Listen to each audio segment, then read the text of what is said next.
think the first is, depending upon how well you want to do, and particularly if you're starting a company, you need to work super hard. So what does super hard mean?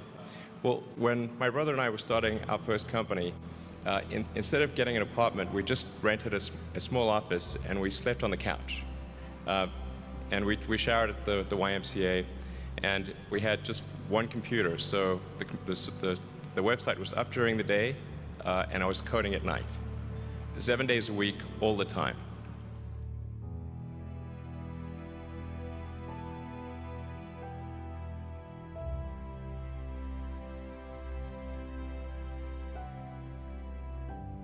Work hard like every waking hour. That's the thing I would say particularly if you're starting a company.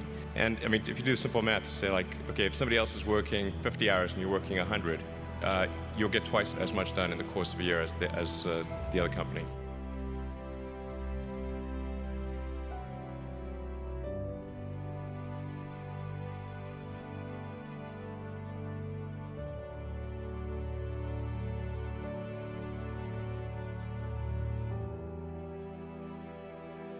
I think too is you got to make sure that whatever you're doing is a great product or service. It has to be really great. And I go back to what I was saying earlier, where if you're a new company, I mean, unless it's like some new industry or new market that, if it's an untapped market, then you have more ability to, the standard is lower for your product or service. But if you're entering anything where there's an existing marketplace against large entrenched competitors, then your product or service needs to be much better than theirs. It can't be a little bit better, because then you put yourself in the shoes of the consumer and they say, why would you buy it as a consumer? You're always going to buy the trusted brand unless there's a big difference.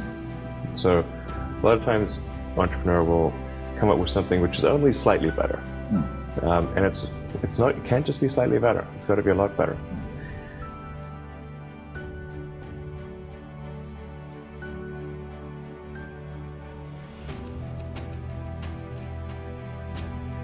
The other thing I'd say is that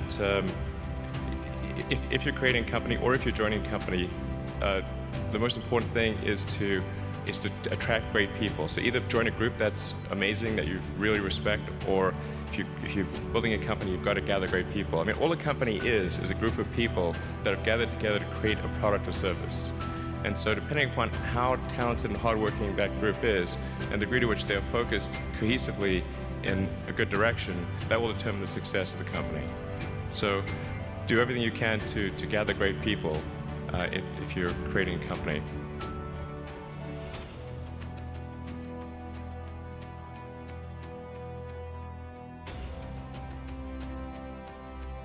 Then I'd say focus on signal over noise. A lot of companies get confused. They spend money on things that don't actually make the product better. So, for example, at Tesla, we've never spent any money on advertising. We put all of the money into R&D and manufacturing and design to try to make the car as good as possible. And I think that's the way to go. So for any given company, just keep thinking about, are these efforts that people are expending, are they resulting in a better product or service? And if they're not, stop those efforts.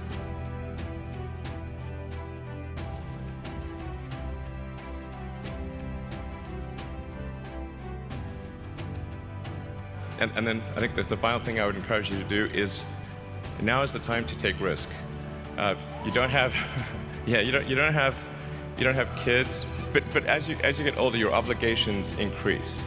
And once you have a family, you start taking risk not just for yourself, but for your family as well. It gets much harder to do things that might not work out.